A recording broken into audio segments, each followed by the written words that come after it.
Selamat malam, saya Panembahan Dr. Mistik, host dari podcast Satu Suro Activity.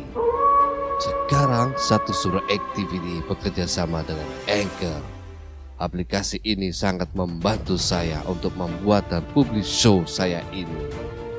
Perlu kalian ketahui, ternyata membuat podcast itu sangat gampang sekali dan 100% gratis. Anchor tidak hanya mempermudah untuk membuat podcast. Dalam hal distribusi pun aplikasi Anchor memiliki banyak jaringan, di antaranya Spotify, Apple Podcast, dan platform podcast lainnya. Tidak perlu berpikir lama, segera download aplikasi Anchor dan bikin podcast kamu sekarang juga, gak pakai lama.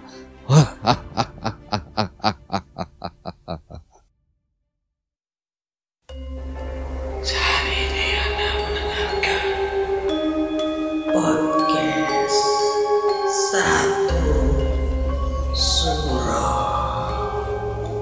bersama Dok Mistik.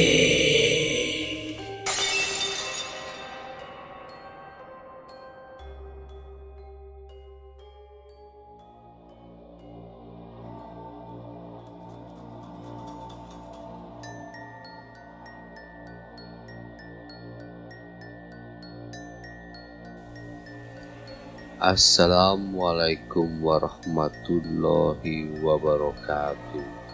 Salam. Selamat malam. Rahayu. Para pendengar Satu Suro Activity. Saya Panembahan Dr. Mistik. Malam Satu Suro bagi masyarakat Jawa merupakan malam keramat dengan berbagai mitos yang selalu mengiringinya. Misalnya saja, pada malam Satu Suro tersebut akan mendatangkan kesialan bagi siapa saja yang mengadakan pesta atau perayaan saat itu.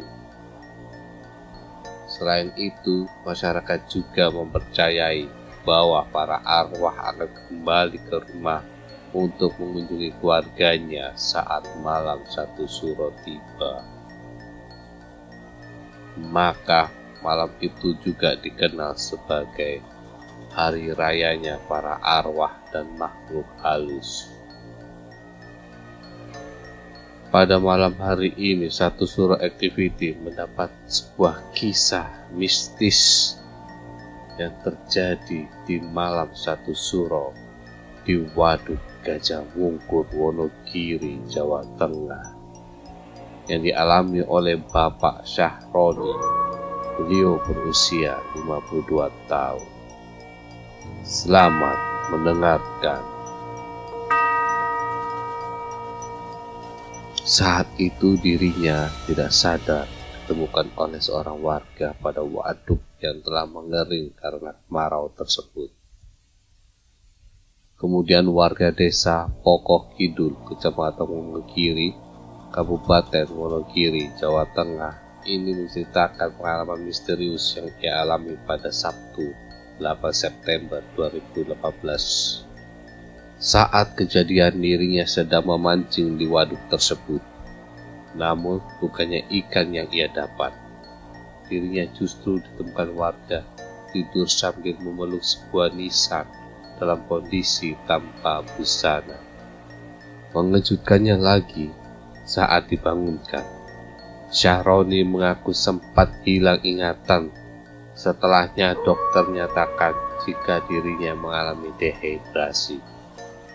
Akan tetapi seseorang yang merupakan sesepuh desa mengatakan jika Syahroni nyaris dibawa oleh roh penunggu kuburan di tengah waduk Gajah Wungkur. Pernyataan sesepuh desa ternyata senada dengan pengakuan Syahroni. Ia mengalami kejadian berbau supranatural. Diketahui jika waduk tersebut dibangun mulai 1976 dan mulai beroperasi pada 1982. Waduk itu terbentuk dengan membendung aliran sungai Bengawan Solo dan dirancang sebagai salah satu flood control atau pengendali banjir. Saat dibangun, sebanyak 51 desa di 6 kecamatan harus ditenggelamkan. Seluruh warga di semua desa itu sebanyak 67.515 jiwa wajib mengikuti program transmigrasi keluar Jawa, antara lain menuju Sumatera Barat, Jambi, Bengkulu, dan Sumatera Selatan. Ternyata ada mitos yang menyatakan jika sebuah makam akan tampak saat musim kemarau dan terlihat utuh, makam tersebutlah yang saat itu dipeluk Syahroni selama 1 hari 1 malam. Syahroni mengatakan jika ia bertemu dengan seorang perempuan muda, selalu diajak berkeliling desa hingga menginap di rumahnya. Ia seolah mabuk cinta dengan sang perempuan yang ditemuinya, serta melupakan istri, 3 anak, serta 5 orang cucunya. Perempuan muda itu mengaku bernama Nita yang seusianya. Setelah sadar, anaknya kemudian memaksa dirinya untuk segera berpakaian serta dipaksa pulang. Hingga saat itulah ia baru sadar jika telah menjadi seorang kakek yang memiliki banyak cucu. Padahal saat tidak sadar seolah sedang berusia 17 tahun dan berstatus lajang. Dari keterangan sesepuh desa Pokok Kidul, konon Syahroni nyaris tak terselamatkan. Ia sebenarnya sedang diincar menjadi teman arwah gadis bernama Nita. Wanita tersebut ternyata memilih gantung diri sebelum keluarganya melakukan transmigrasi karena menolak berpisah dengan sang kekasih. Jenazahnya ikut ditenggelamkan saat pembangunan waduk tersebut.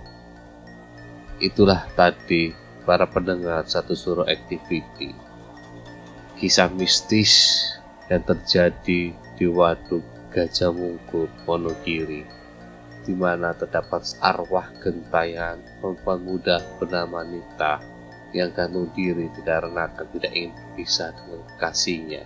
Sangat disayangkan hanya karena cinta melakukan gantung diri yang sia-sia. Hidup lebih berharga jika bermanfaat untuk orang lain. Janganlah dibutakan oleh cinta. Percayalah, bertawakallah selalu kepada Gusti Allah. Para pendengar Satu Suro Activity, tetaplah iling lan waspada. Assalamualaikum warahmatullahi wabarakatuh. Salam, salam, salam. Rahayu, rahayu, rahayu. Sahabat Sansuroi, jangan lupa kirim pengalaman cerita mistik kalian ke email satsuroi@gmail.com. Nantikan episode kita selanjutnya di Satu Suro Activity. Another life.